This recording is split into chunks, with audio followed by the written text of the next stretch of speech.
Well, good afternoon, and welcome to the 24th Annual Capital Conference, virtual edition. We plan generally for each of our sessions to be about an hour, though some may go a little longer, some may go a little shorter, depending on questions, that sort of thing. So that's not a hard and fast rule for sure. This session is an introduction to the UIL Robotics program. My name is David Trussell. I'm the Director of STEM Activities for UIL. Which includes our math and science competitions, as well as computer science and robotics. And as I said earlier, if you have questions through the course of the session, please feel free to enter those in the chat box, and I will answer as many of those as we have time for after the presentation.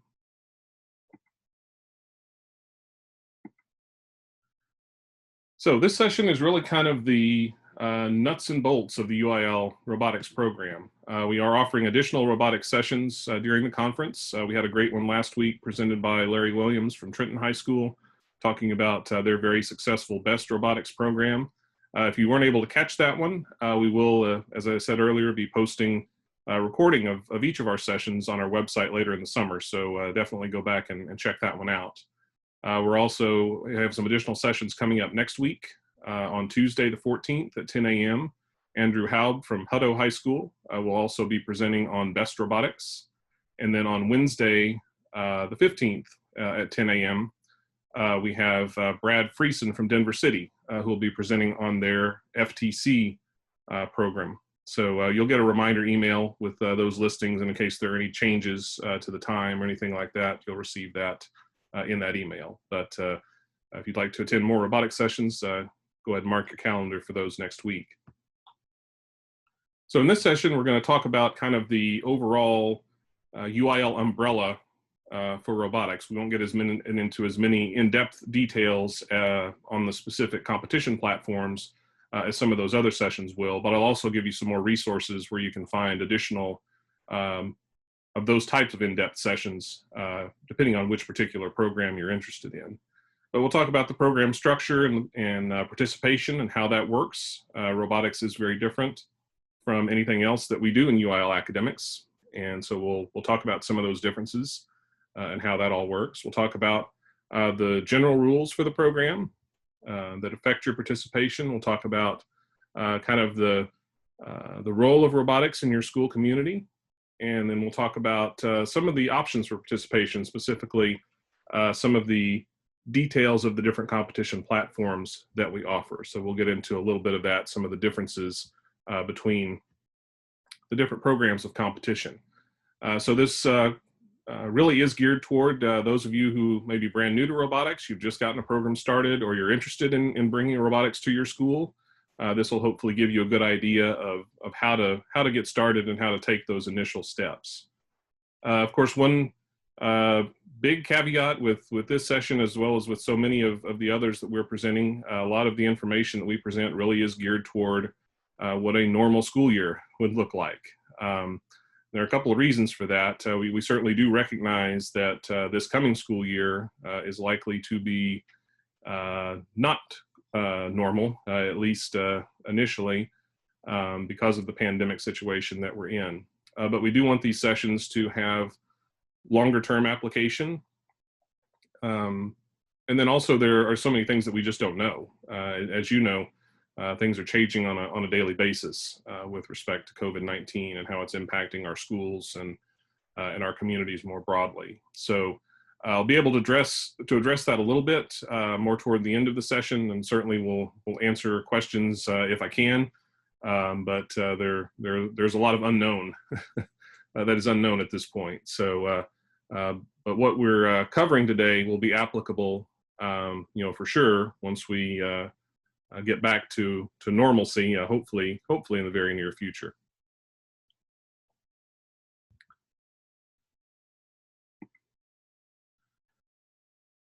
So generally, the structure of the UIL robotics program is a collaboration. As I said, it is a unique approach for academics, and in the past, in general, when we've added a contest, we've always built it internally.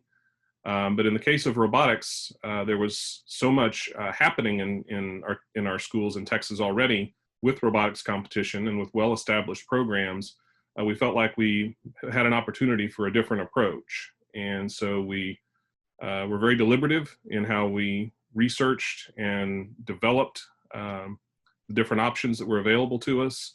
And we've been able to work with two partner organizations who have just been great, Best Robotics and First Robotics. They both have decades of experience running very successful programs of robotics competition in Texas.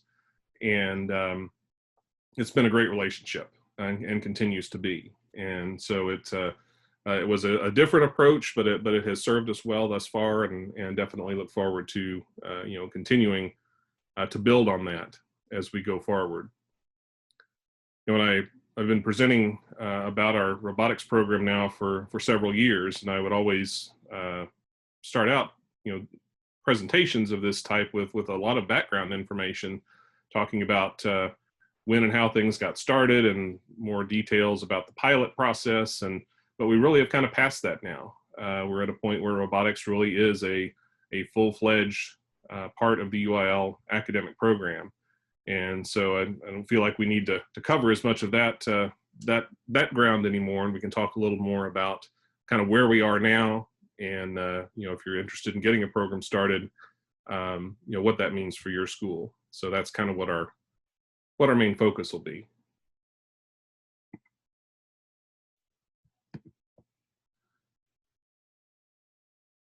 So working with two different organizations, and we did that because in setting up the program, because robotics competition in Texas is so diverse, and there were so many different options, different types of competition that our schools were already engaged with and participating in. We wanted to try and incorporate different options, different aspects of robotics competition into what we were doing with UIL. And so that's why we ended up working with two organizations, because that did offer us kind of a menu of options. If you were interested in bringing robotics to your school as a UIL program, you have a couple different paths to choose to do that. Our best division is a single competition platform, meaning it's one specific type of robotics competition, one specific type of robot. It runs entirely in the fall, which is something that is unique about BEST, and it was one of the big reasons that we were able to include both organizations, is that they run on different time frames, and BEST runs their season in the fall and culminates in a championship event that typically takes place in early December. Our first division, the first organization, is a national, global even organization, and they have several different competition platforms starting at the elementary level and continuing on up through high school. So we have been able to incorporate two of those as part of the UIL program. The First Tech Challenge, or FTC as it's most commonly known, and that's how I'll generally refer to it through the rest of the session, and the First Robotics Competition, or FRC. And that one is kind of the granddaddy, I guess, of robotics competition in Texas and around the country. And so we'll talk about some of the differences between those and some of the considerations that you may have in determining which of these options to look at for your school.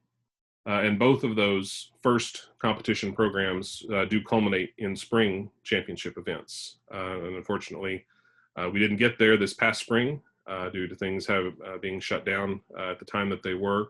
But going forward, once we get back to normal school year, normal course of scheduling and calendar and activities, the first competitions would culminate with spring championship events.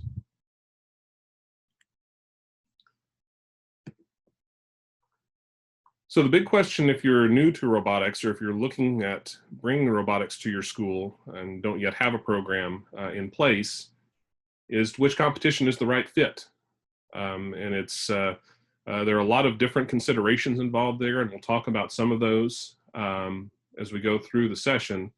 It is important to note that your school can compete in both UIL divisions. You can have a best team and a first team, and within the first division, you could be participating in both FTC and FRC, or any combination of those. So you don't have to select just one, but you certainly can do that. There are also other robotics programs that you may be familiar with. that are not a part of the UIL robotics program, but competitions such as VEX Robotics or the robotics competition offered through the Texas Computer Education Association, TCEA, those are good programs as well. And so those are other options that you can consider for your school. We are seeing, I think, more schools that are including multiple competition platforms in the robotics programs as we're continuing to see schools add to their CTE and STEM facilities and programs more generally in their school. Robotics is a good fit there. And so as you have more students involved, your demand increases. And so one way to address that is to incorporate additional platforms of robotics competition. And your school can participate in any combination of these programs that you choose. It really depends on what works best for you. You know, some schools will select one and really go all in for that and can have great success in doing so. Others will try to diversify it more and have multiple programs available to different groups within their school community. And of course, your participation can grow and change over time. You may start out with one program that you emphasize and then decide, hey, I've got additional kids, I've got you know, who may have different strengths or a little bit different interests in terms of what they're looking for in competitive robotics. And so we can add something else as our program grows. So there are definitely lots of options and lots of approaches that you can take, and it really just depends on what works best for your school community.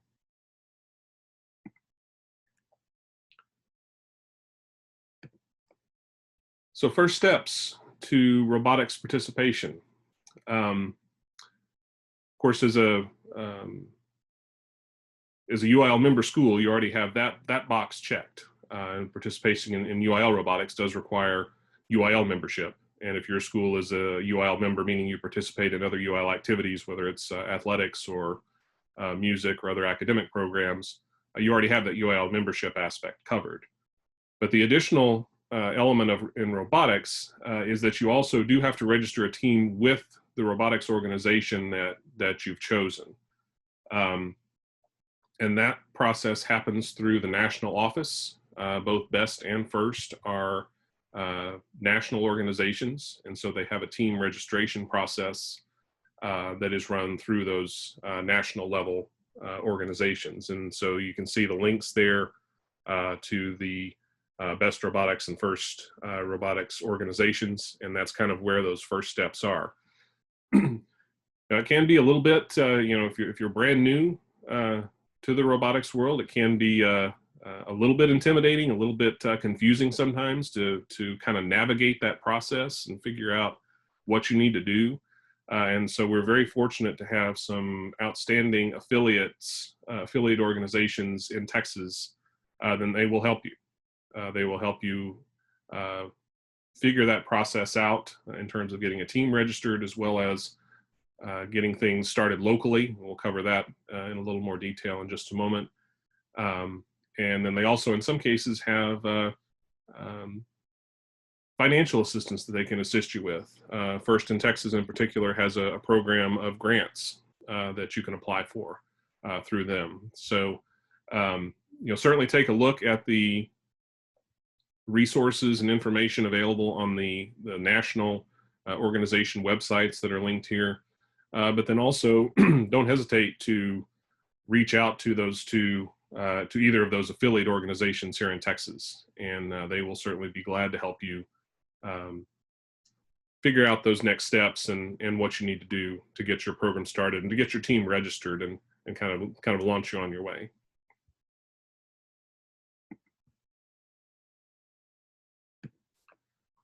Of course, you're going to want to attend workshops and other events, presentations like this one.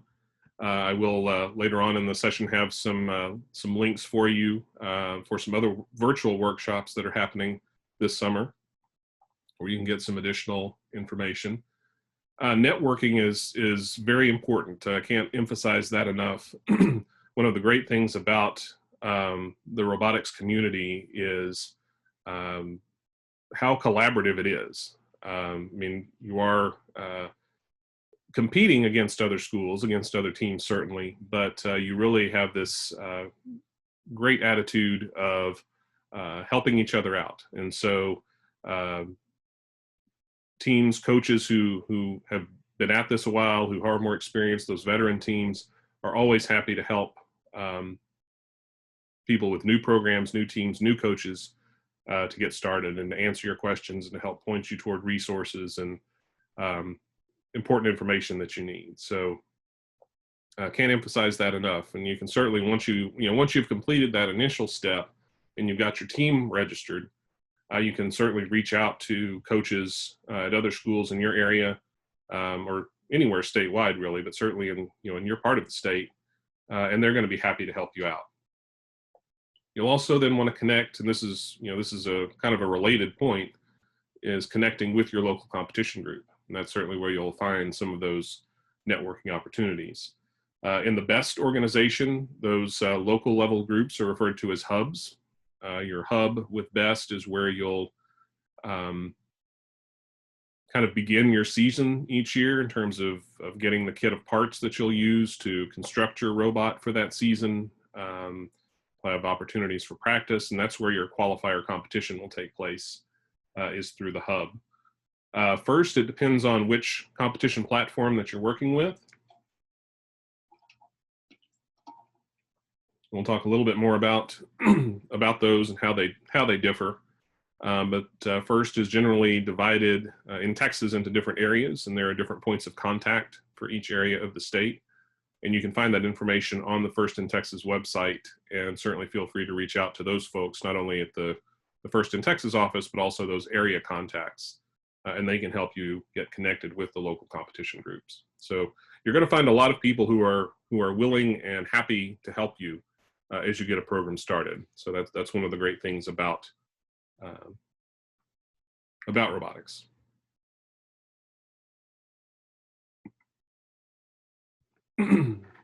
So robotics is very different from our other academic activities that you may be familiar with, kind of the traditional spring meet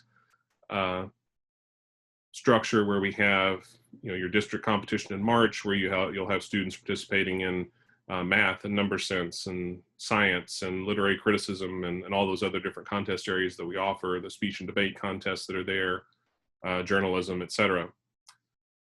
As we've added contests in recent years, one of the big stumbling blocks that we hit for a long time was that that spring meet structure was really just kind of maxed out in terms of scheduling, in terms of what our regional sites in particular could accommodate.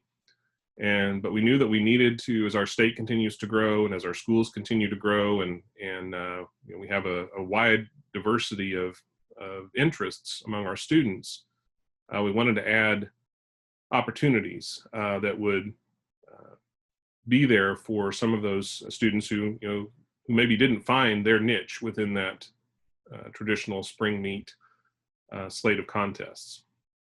So there are a couple of examples of other competitions that we've added in recent years that don't fit that traditional district, region, state format. Our Congress or congressional debate competition, theatrical design, our young filmmakers competition as well.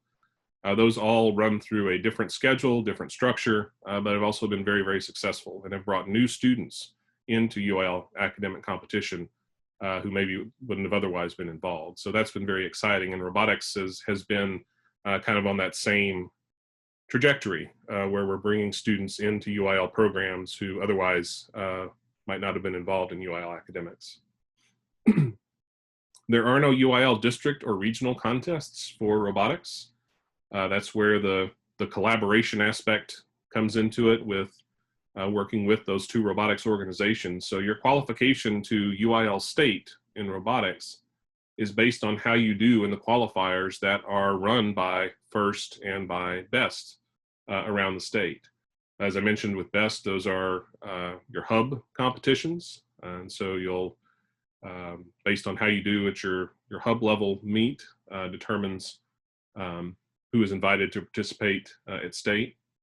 The First Tech Challenge FTC uses, most of the state uses something called league play, where you have a group of schools in your area, group of teams in your area that kind of have a competition league. So you have multiple competition opportunities among your league and then you can advance from that to FTC regional contests.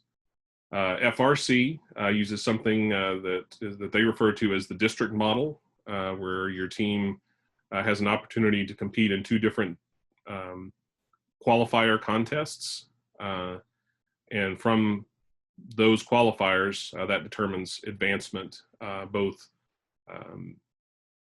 in terms of UIL state championship consideration, as well as advancement within the first organization.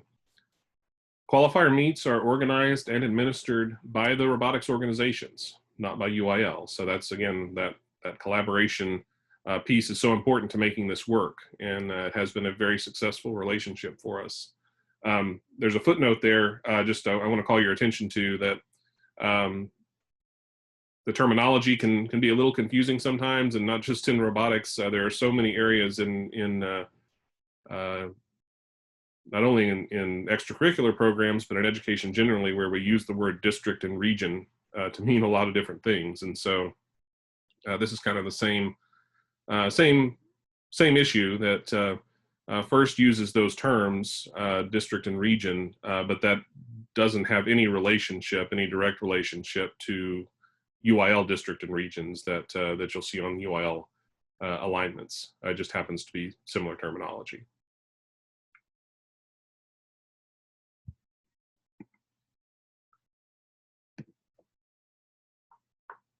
So with that collaborative setup that we have, that structure that we use, the UIL state championships are invitational events. So the invitations then are based on how you do at those qualifier meets. There's also some consideration given to the level of participation. So if you have a best hub, for example, that has a really large number of teams involved, versus one that has a smaller number, that hub with a larger number may have more slots to advance to state based on that. So we do take those things into account, as well as representing all different areas of the state. Provided that we do have participation there, we try to ensure that every area of the state has an opportunity for advancement.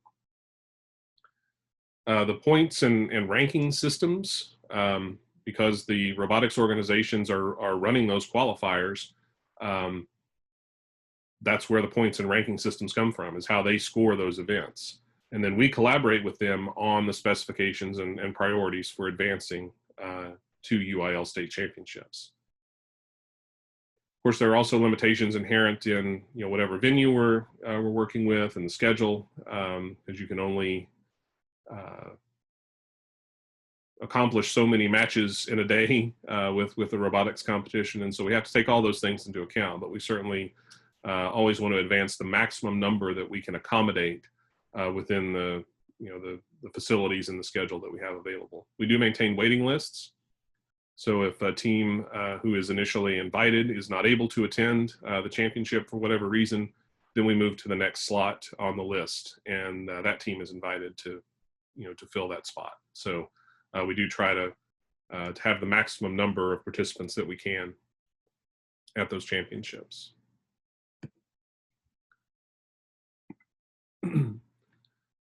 So real quickly, kind of a general overview of what, again, this is in any normal school year, this is what the best competition season looks like. It does run entirely in the fall. They begin in early September with a kickoff event, and that's where the specifics of that year's game or challenge are announced. So you'll know the theme. They kind of release kind of a teaser at the championship the previous year that just illustrates kind of what the theme of the next year's game will be, but you don't get any of the details as to exactly what it's going to look like until you get to that kickoff event in early September. And that's when it's officially announced and released, and you get all the details and specifications for the kind of robot you need to build for that year's game. Then you have about a 6-week build season. There are practice days that hubs host so that you have an opportunity to take your robot at whatever stage it's in and test it out on an actual game field and see what other teams are doing. You can certainly kind of share information that way, And so that's one, again, aspect of how there is a lot of cooperation within the robotics community is those practice days.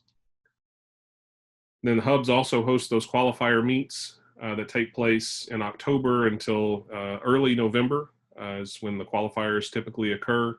And then the UIL state championships in conjunction with the Texas Best Regional Championship takes place in early December.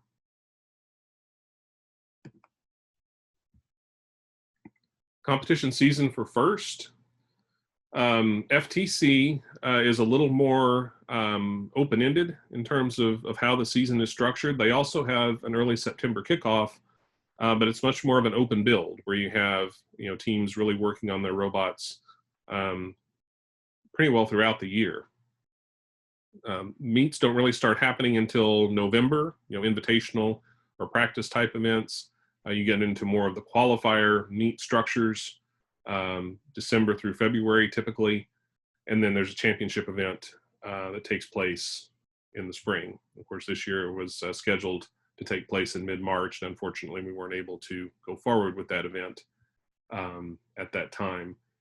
The FRC, First Robotics Competition, season has an early January kickoff, and then it's a very intensive 6-week build. It's kind of similar to BEST. You get that kickoff event, and then you're off and running through a very intense build season. And then once you've completed your build with FRC, they refer to it as bagging and tagging. So you completed your robot, and then you seal it up, and you don't work on it again until you actually get into your competition season, which typically the qualifier meets happen in late February and on through March. Is part of the first district model that they use here in Texas. And then there's a state championship event that takes place in early April.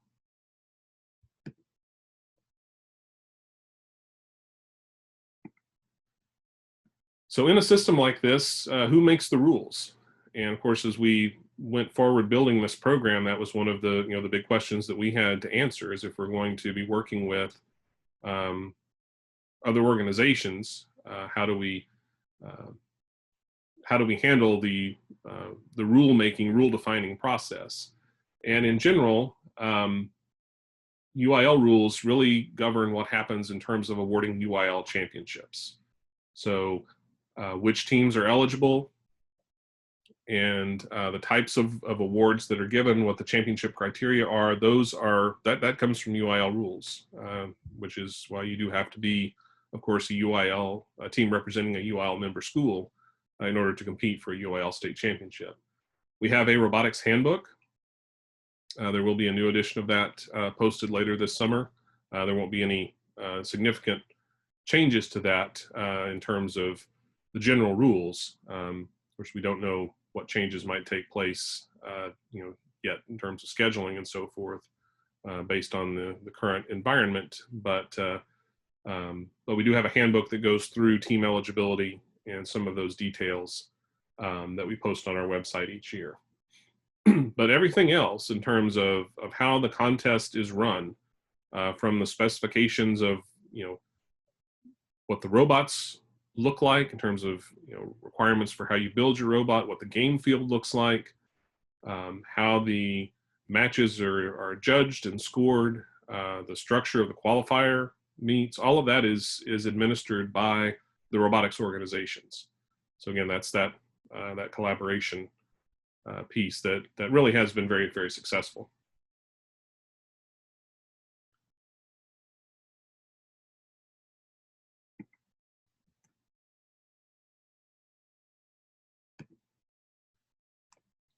Just real quickly, these are just a couple of things that frequently I get questions about that are not UIL rules, but are actually school district decisions. And that includes things like which students receive letters or letter jackets, how compensation might factor in terms of stipends for coaches and so forth, policies on using school facilities or transportation for your program. All of those things are local decisions. There's nothing in UIL rules that governs any of that. although your program's UIL status may play a role in some of that decision making. And so we kind of have heard anecdotally from schools that say now that robotics is part of our UIL program, we have more access to being able to get buses when we need to, that sort of thing.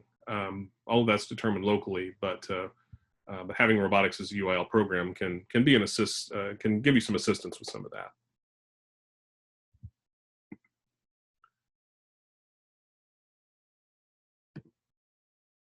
We don't use the full UIL classification structure for robotics at this point. That's part of kind of how our new contests have evolved and continue to evolve as we have increasing participation across the different levels of UIL classifications. We do try to split out into additional conferences. What we have in place right now within the best division and in FTC in the first division is 2 competition groups. We have, that are roughly a small school and large school group. The smaller school group includes conferences 1A through 4A, and the large school 5A and 6A. This was the same model that we have used for our film competition and has worked pretty well there. Although as we continue to see growth in participation, we'll certainly look at dividing out further into additional conferences and awarding additional championships on that basis. FRC has some additional complexity, and so does tend to be a lot of larger schools, although not entirely. We are seeing more smaller schools give FRC a shot as well, but we do have just a single competition group for FRC.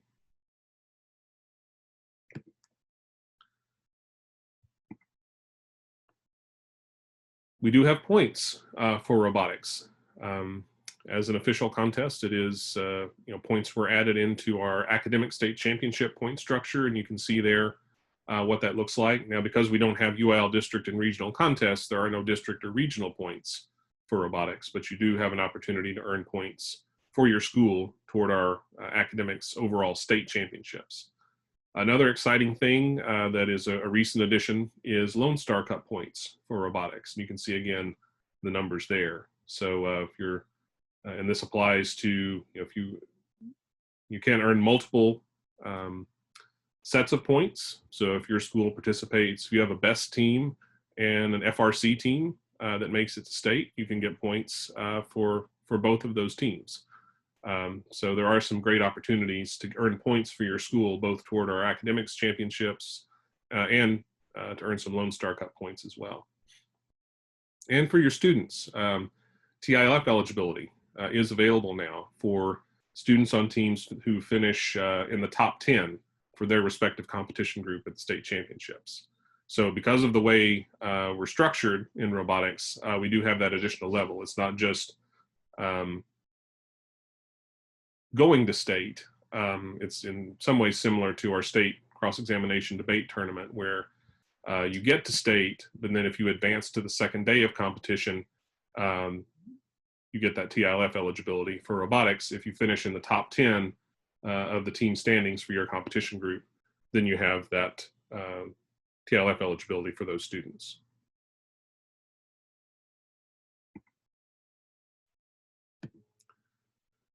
So a little bit about team composition and student eligibility. This is very much the same as what is in place for other UIL activities, but we do have to, to be somewhat specific in addressing this with robotics, and I'll explain why in just a moment.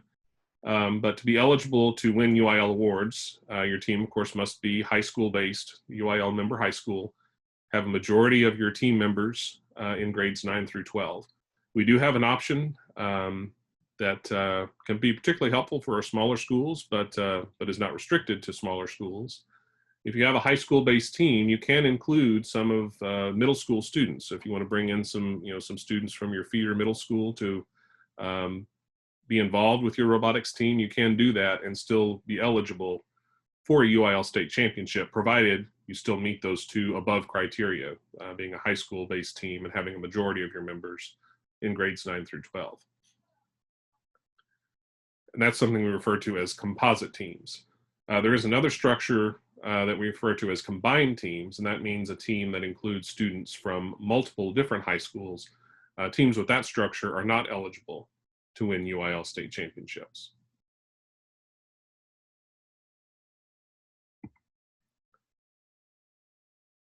And the reason we do specify that in the case of robotics, and that is addressed in the robotics handbook, is because we are working with partner organizations that are independent.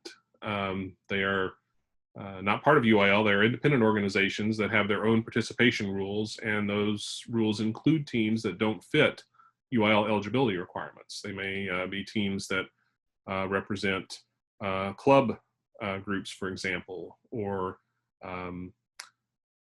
neighborhood groups, that sort of thing, that would not meet UIL eligibility requirements,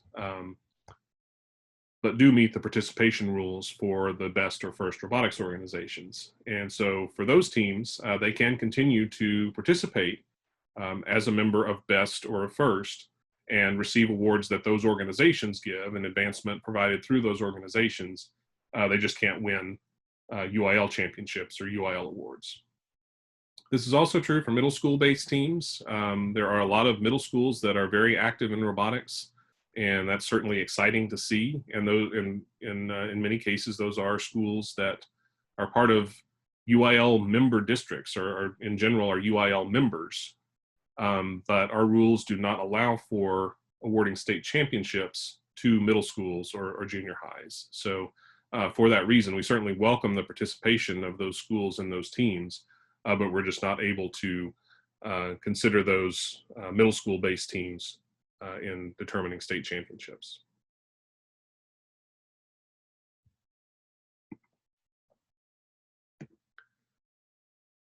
So to accomplish a state championship with those considerations, where you have UIL and non-UIL teams involved, we do have single events, but we use what we refer to as concurrent scheduling. And that essentially means that the UIL State Championship is conducted in conjunction with another event that is sponsored by the robotics organization. And for example, with BEST, we conduct the UIL State Championship in conjunction with the Texas BEST Regional Championship. So that means we have the schools and teams there competing for UIL state championships, but there are also teams there as an example, we have teams from other states, teams from New Mexico that come into that event. They're not competing for UIL awards, but they are competing for awards that are given by the BEST organization. So we have two scoring tracks. We have a UIL awards track that includes only UIL eligible teams, and UIL presents those awards. So the state championship trophies and medals as we presented our other UIL contests. And then there's the robotics awards track that includes the UIL and non-UIL teams, and those awards are presented by the robotics organization. And typically a UIL team there representing a UIL school will be competing in both tracks. They'll be competing for a UIL championship, but also have the opportunity to win awards presented by the robotics organization. There are several different reasons that we do it this way, and a lot of them are practical in nature. One of the big ones is that if you've ever been to one of these events, they are complex and expensive to organize and to host. And so if we can combine events into a single date on the calendar, a single venue, and in addition, that helps to reduce travel and loss of school time for our students and coaches who are participating, then that really benefits everyone all the way around. And with the way that we're able to set up two different scoring tracks, it makes that possible and relatively straightforward to do. So that's why we have the concurrent scheduling set up, is for those very important practical reasons to make it workable.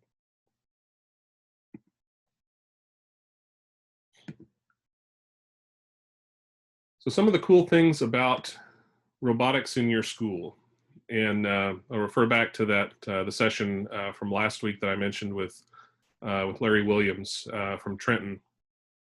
Trenton is a 2A high school.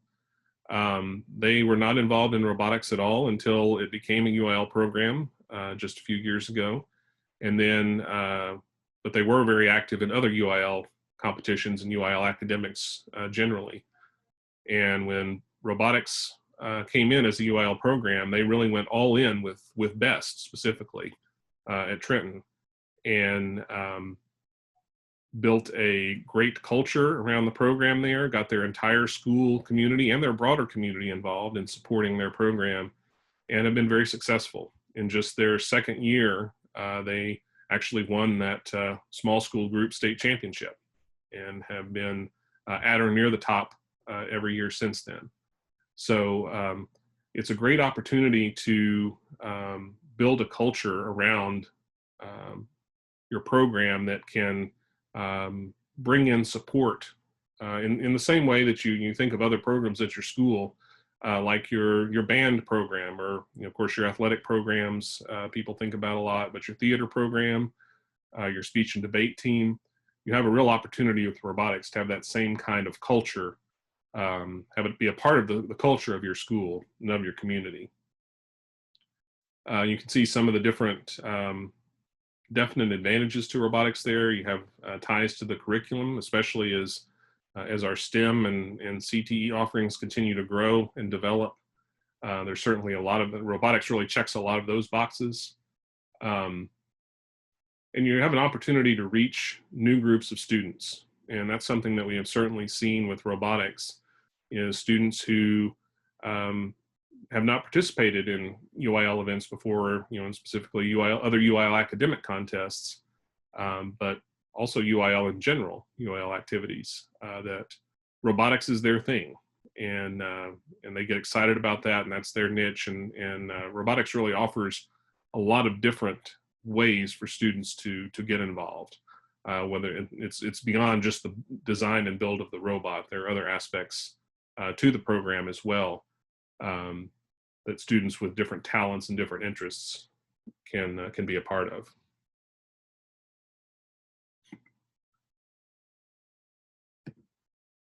So which program to choose? As I said earlier in the session, we in designing the program, we really wanted to incorporate options, because we have a very large and diverse state, and so we know one specific type of program in robotics in particular is not necessarily going to fit for everyone. So these are just a few factors that you'll want to consider in looking at which program you might want to choose for your school. Scheduling, of course.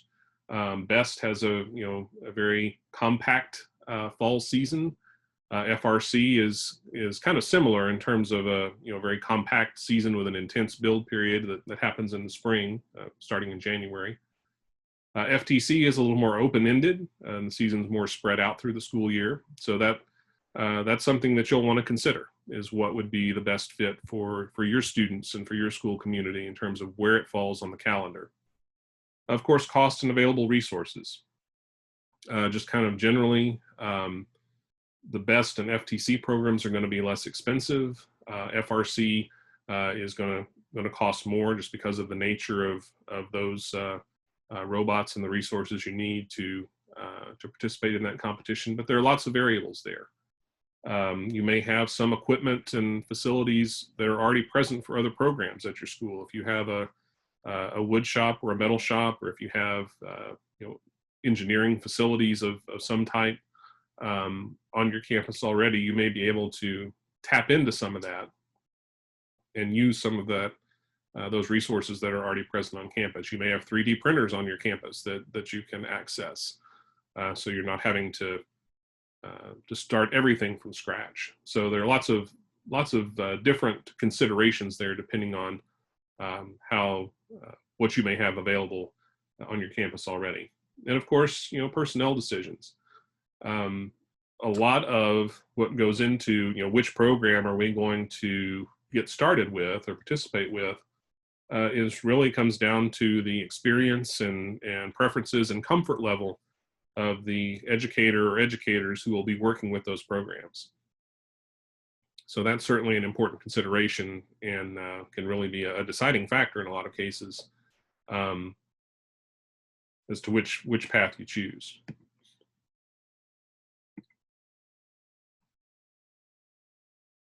Programs have different educational points of educational focus as well.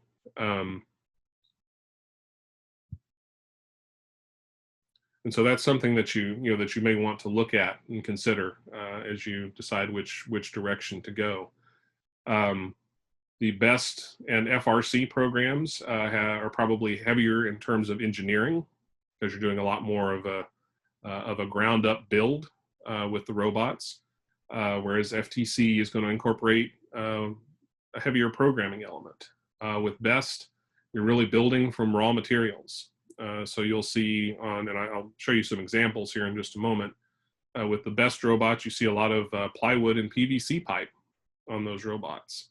It's really designed to be, to provide just a basic kit of parts that everyone has the same materials, raw materials to work from, and then let students' creativity take over in designing and engineering those robots to meet the challenge for that year.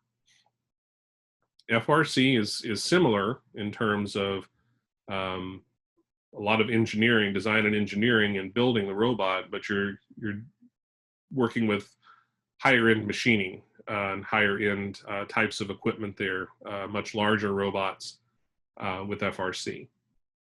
FTC, you're going to find a little bit different approach, and you're working a lot more with prefabricated parts. There's more of kind of an erector set feel to those. And again, I'll show some pictures of what these different robots look like. So those kind of factors are going to come into play, and that of course is very related to the personnel element that I talked about as to what what's a good fit for the for the educators who will be working with these programs. There are also additional competition elements involved in all of these programs, and you can see how these different areas are emphasized. In the FRC program, for example, it is very intensely focused on the design and build of the robot. In the BEST program, there are additional elements brought in, like a marketing presentation and constructing an exhibit booth that can tap into some different types of skill sets for your students. So that's certainly something that you'll want to consider as well, is those additional elements and how they're emphasized in the different programs. This is a table that is just kind of some basic comparisons. Some of the specific details may change. And of course, this coming year, things could look significantly different depending on how things go with the public health situation. But you can see just kind of some general specifics on the number of participants with BEST. And FRC, generally it's one team per school. There's not a specific limit on the number of students on a team. I would say in both of those programs, 25 is about average, although there are some, in BEST in particular, there are some that are significantly smaller than that from smaller schools, but also some that are quite a bit larger that bring in, because when you do talk about bringing in students, participating in some of those other elements, marketing presentations and that sort of thing, you can get a much larger group. FTC does have a limit on the number of students per team, but you can't have multiple teams per school. And again, that's something that's a little different. So we do have a requirement in place that only one team per school can advance to the UIL state championship, but you can have multiple teams, FTC teams, as part of your program. And then you see some of the details just kind of summarized there on competition seasons. There's also some specifics on general size of robot and type of materials that are used, and you'll find a lot more detail about that on the BEST and FIRST websites, as well as some of those other workshops that are coming up that I'll share details with you in just a moment. And some information there about costs. And again, that just lists registration fees. Overall costs are going to vary quite a bit depending on whether you're brand new and have some startup costs versus a returning team where you have some things that you are able to reuse. You do have opportunities for grant funding. You do have opportunities to get sponsorship as well. And many of our teams have community sponsors who help support their programs. So, and I'll refer back to Larry Williams' session. He goes into some detail about that and how he helps get sponsorship funding for the program at his school. So that's certainly a good resource to check out for that kind of information. Here are some samples of what the different types of robots look like. These are best competition robots, and all of these were built for the same competition. It was the game was called Crossfire that year, and it was based on firefighting. And so you had different tasks that involved rescuing a person, or removing toxic containers of toxic materials, and then actually putting out a fire. And so these robots were all designed to complete those tasks. But you can see how very different they look, and that's where that creativity comes into play as students figure out how to design and engineer those robots. These are some pictures of what first Tech Challenge FTC robots look like. As you can see, they're a little more erector set style. You're using more prefabricated parts there. But there is a little more programming involved. FTC uses an interesting control system for their robots that's based on cell phones.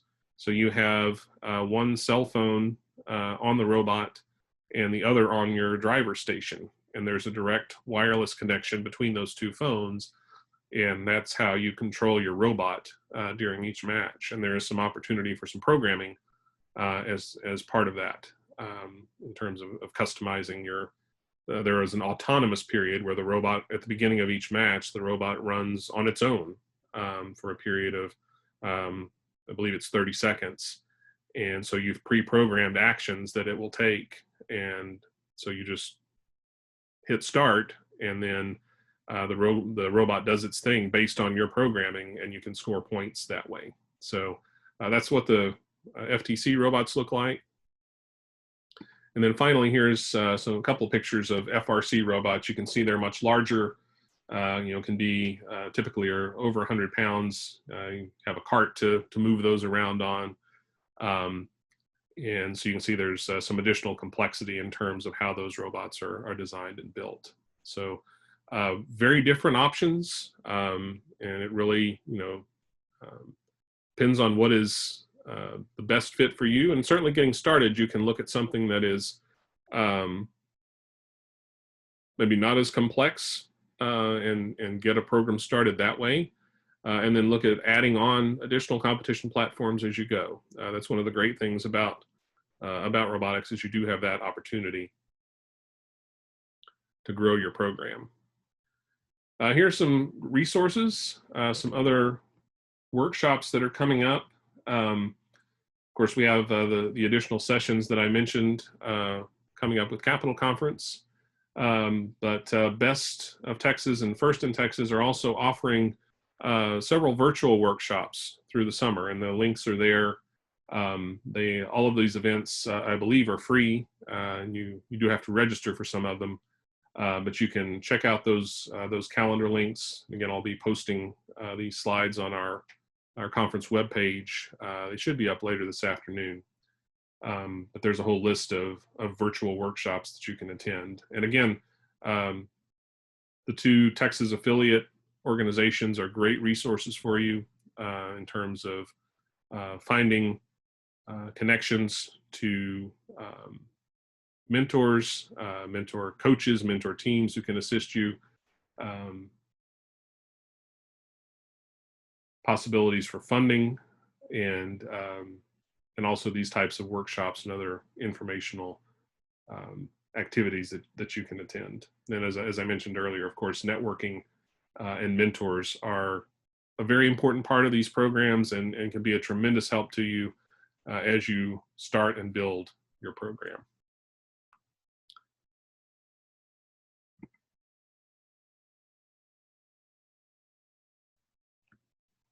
So I will mention briefly before we get into questions. Of course,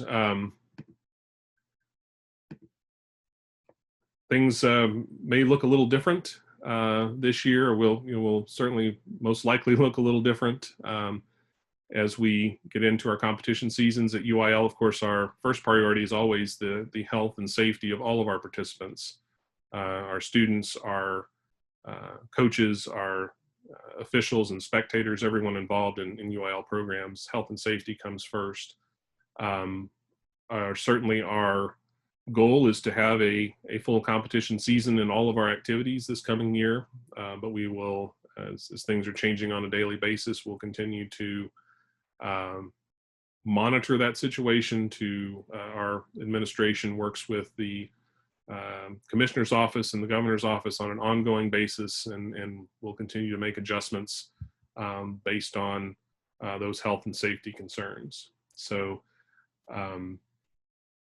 I'm also in regular conversations with Best and First in terms of what their considerations are as they're planning and preparing for upcoming seasons. There will be some things that'll look a little different. I know the Best season, which is coming up sooner, coming up in the fall, things are going to look a little different. But but Best is definitely committed, as are we, to having a season and to getting to a championship at the conclusion of that. May look different than it does traditionally, but we are certainly going to do everything we can to adjust and adapt and continue to provide these opportunities. And then going forward, we certainly look forward to getting back to more of a normal schedule, normal calendar, as soon as we're able to do so. So, are there any questions?